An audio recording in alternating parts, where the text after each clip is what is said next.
All right, so today we do have a quiz. So before we do the quiz, however, I want to make sure that you guys will have a very good chance of succeeding on it and doing very well on it. So I would just like to. What happened to the sleep? All right, so I want to first ask: are there any questions that people have about big O notation? We can go. Any general questions that people have? Because otherwise, I can just start going over because the quiz right now that is going to go over.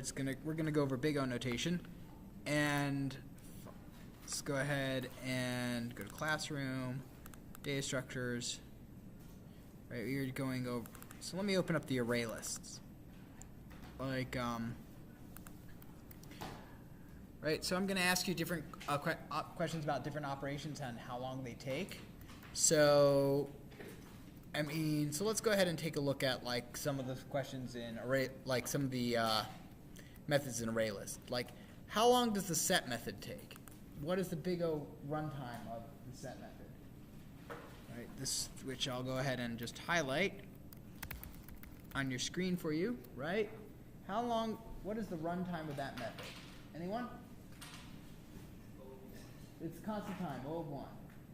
So why is it just a constant time?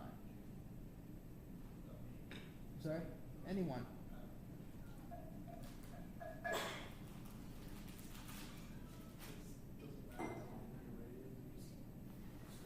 Yeah, it doesn't matter how big the array is, right? You can just, or the array list rather is, because with arrays, which is what underlies the array list, you can just go to a location in the array list, right?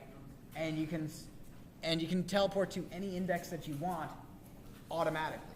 And as you're going to see with the linked lists in the content that was just posted, you can't just do that in linked lists. With linked lists, you actually have to physically start at the beginning of the linked list and walk through it, walk to the end of the array. To the end of the list, or until you get to the location you want. Right here, you can just hop to whatever index you want with an array list. Right, when we're using an underlying array. All right, what about the contains method? How long does the contains method work? First off, what does the contains method actually do? What does the contains method do? Yeah, check what? What does it check?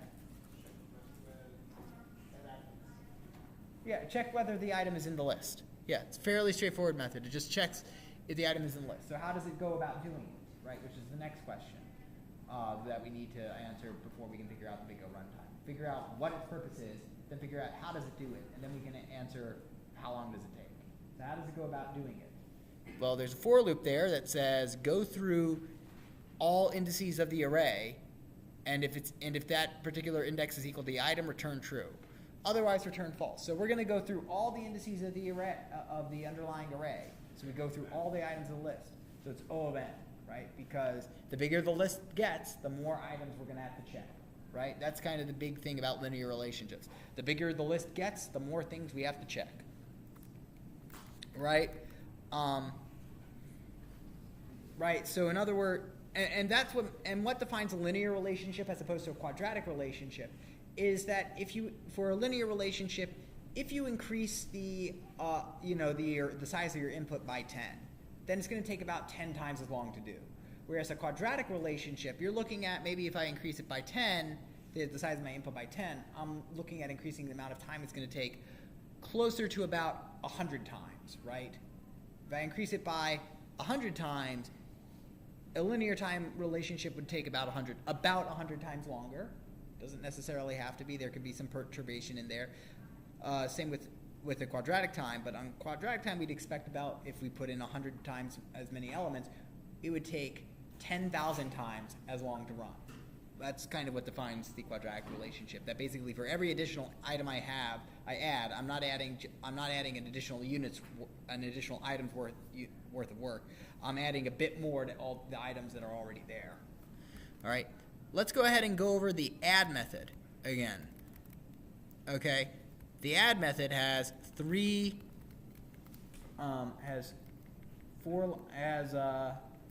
it's not particularly complicated, right?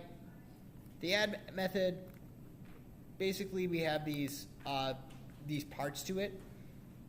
If the index is out of bounds, right, that's just a constant time check. Checking if the index is out of bounds, we can do that. That's a constant time check. If the index is equal to the capacity, in other words, is it filled up? Well, checking that is constant time. But if it's filled up, then we have to reallocate, which is an O of n operation, right?